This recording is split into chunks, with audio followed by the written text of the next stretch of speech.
Hi, welcome to Eastern Wellness with Dr. Sufei Kime. Eastern Wellness with Dr. Kime is a weekly podcast meant for anyone looking for ways to improve the quality of their life regardless of their current health status. Eastern Wellness with Dr. Kime covers a variety of different health and wellness topics like nutrition, sleep, exercise, toxins, emotional health, and so much more. Dr. Kime interviews health experts about tips, techniques, and trends in wellness, as well as regular people who have their own wellness pearls to share.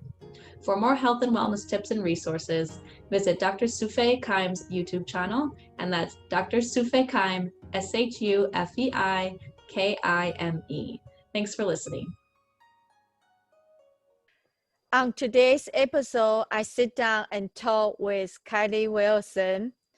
Kylie, I have been known Kylie for a while, and I'm going to let her to introduce herself, and I enjoy Kylie so much. And here is Kylie. So Kylie, tell us about yourself and what you do and area of expertise. Sure. So my name is Kylie. I am currently living in the Phoenix area. I go to Arizona State University, so I just finished my first year in my doctoral program there, and my program it's called Exercise and Nutritional Sciences, so I get to work in that department. I guess I've always been athletic growing up. I really value education, and so I have some background as a teacher. My mom's a teacher, and my sister's now a teacher, so we just kind of have gravitated towards that realm. And so when I first kind of was deciding what I wanted to do, I taught high school for a while. I was really into teaching the anatomy and physiology because it's like how the body works, and so I am also athletic in that respect. And so I finally decided that I'm going to kind of start pursuing my higher education for my graduate studies, and so I've now ended up at Arizona State in exercise and nutritional sciences. And right now I'm still, I guess, trying to figure out what my specialty is going to be. I do some work with primarily physical activity with children in schools, but I'm hoping to kind of expand that moving forward. I could talk about how I know you as well, if you want. Yes, definitely.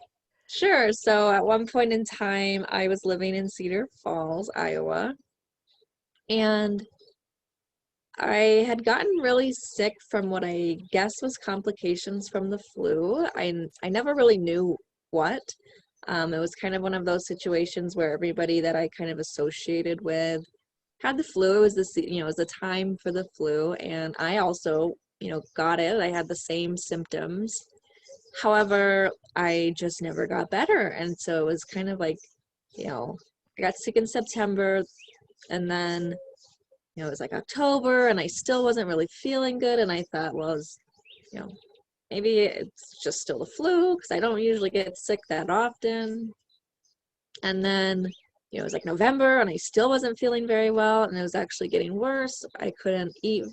I was having a really hard time eating. Was very nauseous pretty much 24/7. I couldn't do the things that I like to do. I remember there was a day, probably October, and I thought, oh, like I'm gonna go for a run like I always do, and I remember just feeling terrible, and that was the last time that I ran for a long time. And after that, I was sick. And so finally in December of that year, so about 3-4 months later, I got into a gastro specialist, and they ran some more tests, and they basically found that my stomach wasn't really contracting. So I wasn't able to digest food. Everything was very slow. So I was very full almost immediately after eating a couple bites, and then I would be nauseous and not want to eat. And so they diagnosed me with gastroparesis, which is essentially just damaged stomach nerves from when I had the flu. So almost like an adverse reaction to it. And I thought, okay, well, I do what anybody does now, and I get on my phone and I'm Googling what it means, and it's like there's no cure and people don't know why it happens, and you know, basically like doomsday. And so that was my diagnosis, and I just thought, oh my gosh, well, okay, this is it, I guess. And so I proceeded to just feel pretty crappy for another few months. And you know, in Cedar Falls in January and February in the Midwest, that's like when you're just over winter, right? It's cold, it's snowy, there's snow all over the ground, and it's not pretty snow anymore. It's usually like black by then because it's all dirty. And I remember that year, I don't know if you remember, but it was when we had very extreme wind chill. It was like that week it was like -50. And so Yes, it was like, it was just brutal, right? yeah, I cannot remember that. I mean, I cannot forget that. That's oh my gosh. That's what's Cold. yes, very, very cold. Yeah, and so it was that week. It was like mid-February, and I had just had enough. I was like, I'm not myself. I didn't know what I was gonna do, and so I had read some articles that said that acupuncture could help you feel better. It's like, okay, so I got on Google and I looked up acupuncture in Cedar Falls, and I found Dr. Kime, and so I thought, okay, well, you know, I am at my wit's end. I have felt like garbage since September. At that point, I had lost about 50 pounds, so it was just, yeah, it was brutal. Wow. Yeah, so I came into you, and you were so nice and wanted to Thank you. know like what was going on, and I told you, and you were just so, you know, empathetic towards me. And so I started doing acupuncture at that time about once a week. And within about, I remember my mom came to visit me over spring break, so it was probably about 4 to 5 weeks later. And you know, I was still feeling, you know, not totally myself, but I was definitely better. I was going for walks. I remember when my mom came, I got my hair cut for the first time in a long time, which was, you know, crazy because before that I was just doing the bare minimum. And I just started feeling better, and so I just continued to go and get acupuncture, and that was like my peace. And it took away the nausea. I could eat. It was amazing. And so that's how long I've known you. And so then we've just kind of continued that relationship. Cool. So, what are your 3 top wellness tips? Yeah. Okay. So I think the first one is, and this is my number one, and I've been practicing it this year.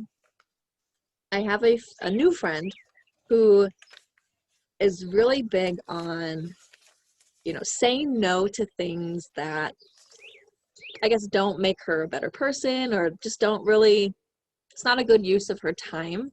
And so I've always kind of been the person that's like, I want to do everything. Like, I feel like I'm supposed to do everything. I feel very like people pleaser in a lot of ways. Mhm. And so I remember at the beginning of the school year, there was like a webinar, and you know, maybe it was helpful, maybe it was not, it was optional. But me, I'm always like, well, I better go, you know. And I asked her, like, hey, are you going? She's like, no, why would I go? Mhm. And I was like, well, what do you mean? Like, we're invited. I didn't know. And she's like, I don't go to things that I don't feel like are helpful. Like, if it's not worth my time, I don't do it. I have better things to do. Mhm. And I don't know. I just, you know I don't need permission to say no to things, but I remember thinking, wow, like, I'm not going to go either. And so I've been really practicing, you know, saying no to things that aren't worth my time. So I would say that's number one. Mhm. And then I guess maybe just to be outside. Um, you know, it gets really cold in the Midwest, and I'm grateful now that I'm not there in the winters anymore. But, you know, even when it is, you know, there's a threshold. But I would say if it's somewhere between 0 and 32 degrees, you just got to bundle up and get outside for at least 20 minutes. Just Mhm. a walk, or just even to sit outside. I think that is probably, that's a close two for me in terms of my wellness tips. And then I think number 3 is probably just to make time for things that like almost charge your battery. So I'm an introvert and I like being around others. I've learned it's fun in the moment, but then I just feel exhausted. Like it's just something that feels really draining for me.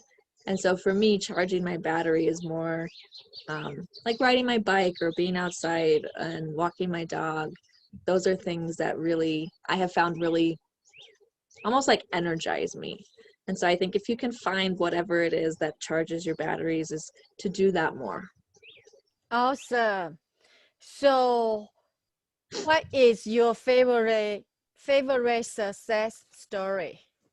Mm, I think my favorite success story for health, at least is myself, right? Yes. Right now it's me because I feel like I'm finally, it's been a long, it's been a long time since I felt this great. Um, so I guess I started feeling better, starting in February, March 2019 when I first started seeing Dr. Kime. And I just feel like I progressively got better since then.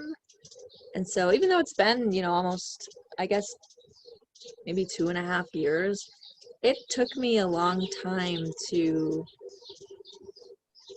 eat the foods that I had been eating before. Because I think, when you eat something, even if you're not sick, you eat something and it doesn't sit right with you, you're kind of turned off to it. Like you don't want to eat it again. You get like that traumatic response. Like I was sick, I don't want to eat that again because what if I feel sick again? And so when I was sick, it was like pretty much everything. I remember trying like a strawberry smoothie and I just was so incredibly sick that like I couldn't eat for the rest of the day. And I love strawberries, so I thought like this is sad. Mm-hmm.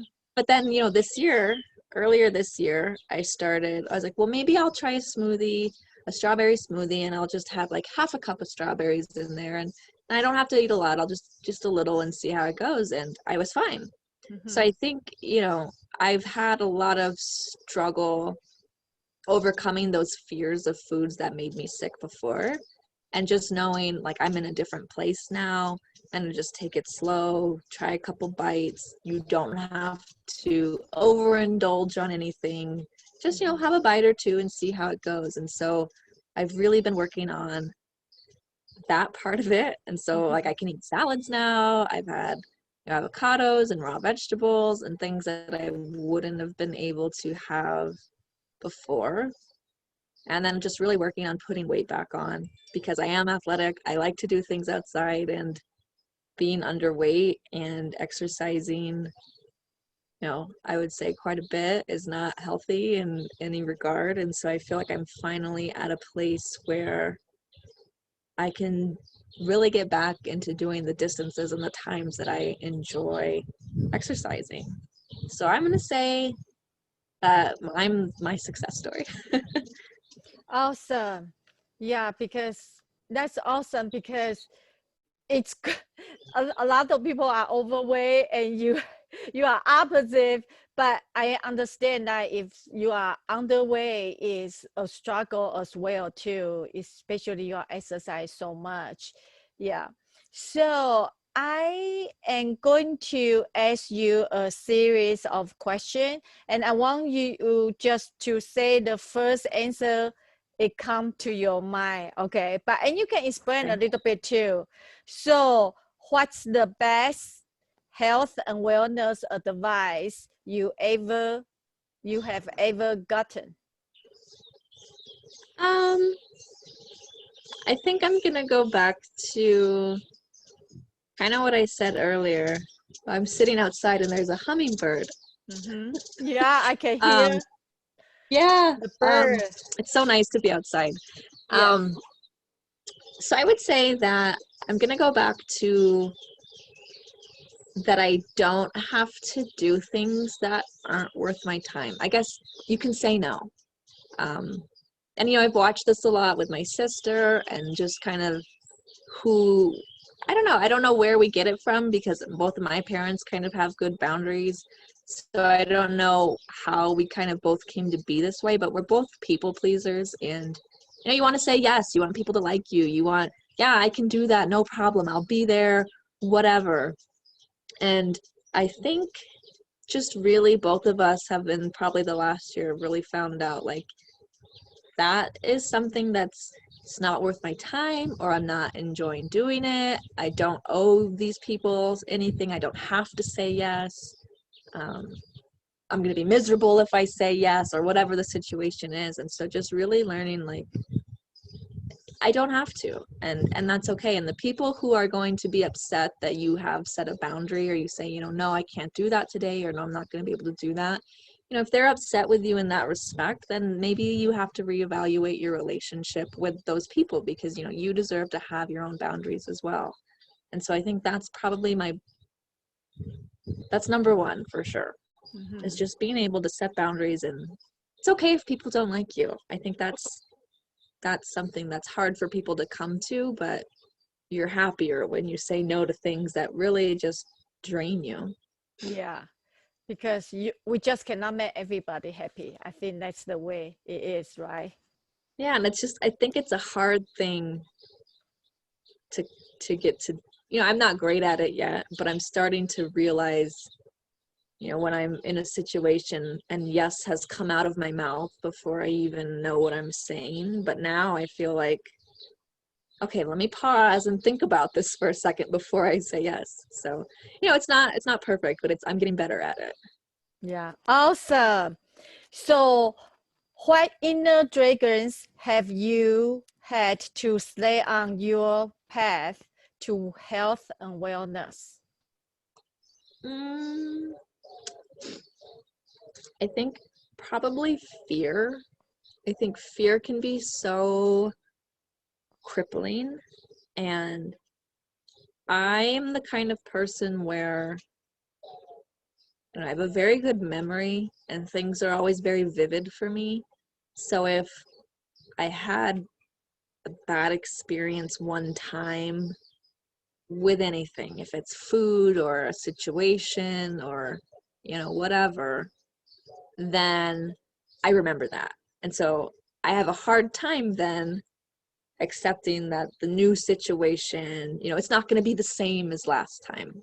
And so just that fear, and that's really what I've had to overcome, I think, with the food, like I was talking about, you know. Yes, I had a strawberry smoothie and it made me sick one time. And so I have to tell myself, okay, well, that was then, that's a different time. And just because that happened once, you know, that doesn't mean that it's going to be like this now.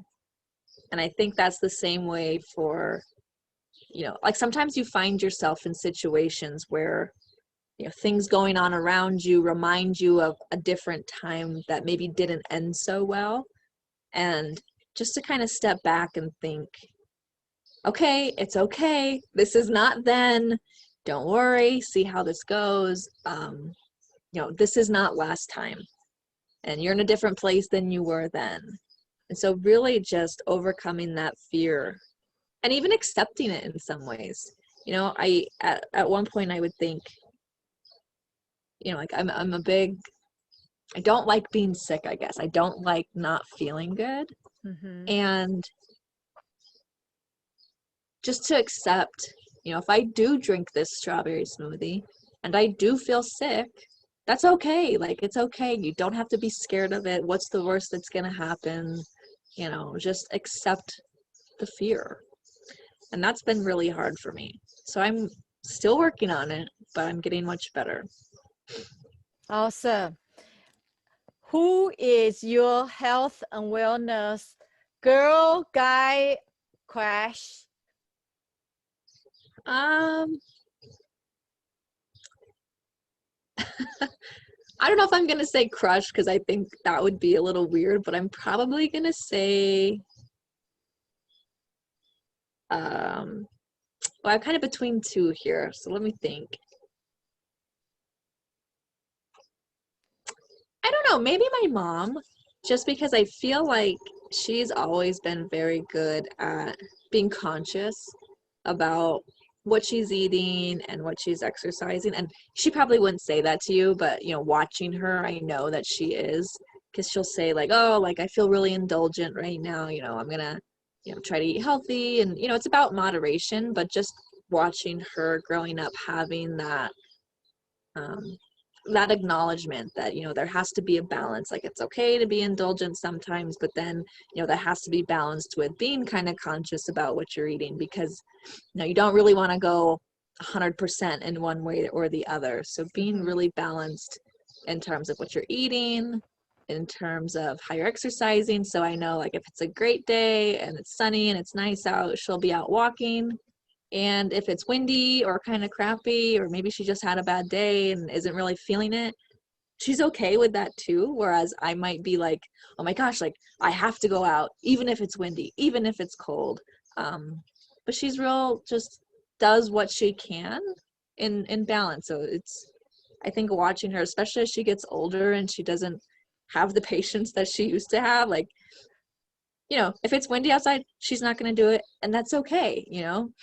But then when it's nice weather, we do it. So I think watching her navigate those boundaries has really helped me. And I look up to that. You know, I'm not there yet, but I admire her. Yeah, and being flexible too, I think, right? Yeah. That balance. Yeah. So my next question for you is, what is the number one health and wellness trend you cannot wait to try? So I left Cedar Falls in August last year. And that was the last time I saw you. And since then, kind of like a combination of being new to the area, and then for sure a heavy influence from COVID, and, you know, kind of being apprehensive about going out. I haven't had acupuncture or gone to the chiropractor in a while, and, you know, I don't know, it'll take me a while to kind of find someone that I am willing to go to consistently. But I have seen on on like viral videos and things, these mats, and they're called acupuncture mats, I think. And so I think you can get them off of Amazon, and they just kind of roll out, and they have what looks like little plastic circles with like spikes on them. And I'm sure they're not super pokey, but you're just supposed to lay on it. It's like an acupuncture mat. And I thought, well, that would be kind of a good thing to try, you know, at home. So you know, yes, I do want to go out and find another chiropractor or acupuncturist, but this would be nice to have at home and maybe just do every day, or walk on it, or lay on it. Or I don't really know how you're supposed to use it, because I've never tried it, but I think that sounds like something that I kind of want to try. Awesome. So you haven't tried it yet? No, I haven't. Yeah. Okay. So, but that sounds really interesting, because in where I'm from, and we use a lot of like acupressure shoes, and I haven't heard so of that. yeah, so I think that's kind of similar, the concept, you know, and yeah, that's very interesting. So on the shoes, you like wear it and it has The like it. palm, the Oh, really? spike, yeah. And so like we have, like in the park, we usually have the stall will making of the pathway, and so you're supposed to walk on the pathway uneven, so it just kind of like stimulate your acupressure point on the bottom of your feet. So Yeah. that's the huge you know, huge kind of like stuff we do in Taiwan. And so I think that kind of similar concept, just try to stimulate your acupressure point just by different kind of the gadget or tool. Yeah. Yeah. So Cool. that's really interesting. When That does you, sound cool. yes. And so when you achieve all of your current health and wellness goal, what is next for you? Yeah, so currently I'm really trying to just, I feel like I'm finally at a weight where I feel comfortable with exercising longer times, longer distances, because I'm more interested in like running long distances, biking long distances. And I do some swimming. I wouldn't say long distance swimming by any means, but I do feel like I'm finally at I'm gonna say a good place to start doing those things again. Mm-hmm. I had really been working on gaining weight, eating good foods, you know, really expanding, trying to go back to things that I had been eating before, but then also trying new things as I get older. Working on fear and knowing that my body is strong enough, because for so long it wasn't. And you kind of get into those habits and that way of thinking of, I don't know if I can do this. And so I feel like I'm finally at a place where I have those things down. Mm-hmm. And so now kind of my goal is to just start, I'm going to say easing in to the longer distances and the longer times of like endurance cardio, essentially. I say easing in because I have a personality where I don't always ease into things. Sometimes I'm like 0 to 100. So I'm going to work on setting smaller distance goals, working up to bigger distance goals. So I would like to run, I'd like to run another marathon. There's a bike tour in southern Arizona, where I'm from, that is kind of launching next year. I don't know if our listeners are familiar with RAGBRAI, but RAGBRAI is like the bike race across Iowa. And so I had done that the summer before I got really sick, and I loved it. Like, that's the kind of stuff I like to do. And the director from RAGBRAI now lives in Arizona, or former Oh, director. So he's going to start this, he's starting a tour down here. And so it's not the same as RAGBRAI, but kind of the same concept. And so I'm really interested in doing that over a weekend, a long weekend, and those kinds of things are what my next goals are. And just enjoying it. I think I used to be so competitive and really hard on myself, and now I just don't care. I'm just like, I'm doing this for me. I enjoy it. I don't care how long it takes me. That's where I want to be at. that's awesome. Yeah. So, how can listeners connect with you? Yeah, so I think you probably know this too. I have social media. I don't really use social media every now and then. So if you want to connect with me, I would say the best bet would be to get a hold of Dr. Kime. She's got all my contact info. She's got my phone and my email. And so I would say, if you have any burning questions for me, or you just want to connect, to reach out to her, and she can give you my email, and we can connect. So, based on our conversation, we will issue a 24-hour challenge to listeners. I think for this, I will say to go outside, no matter how cold, how hot it is, just at least spend outside, go take a walk the dog, go bike for at least 20 minutes a day. That will be good for your health. Yeah. And so thank you so much, Kylie, for your time and your knowledge and wisdom. Good luck on your PhD program, and we will talk to you. Thank you. Yeah. Thank you. Bye-bye.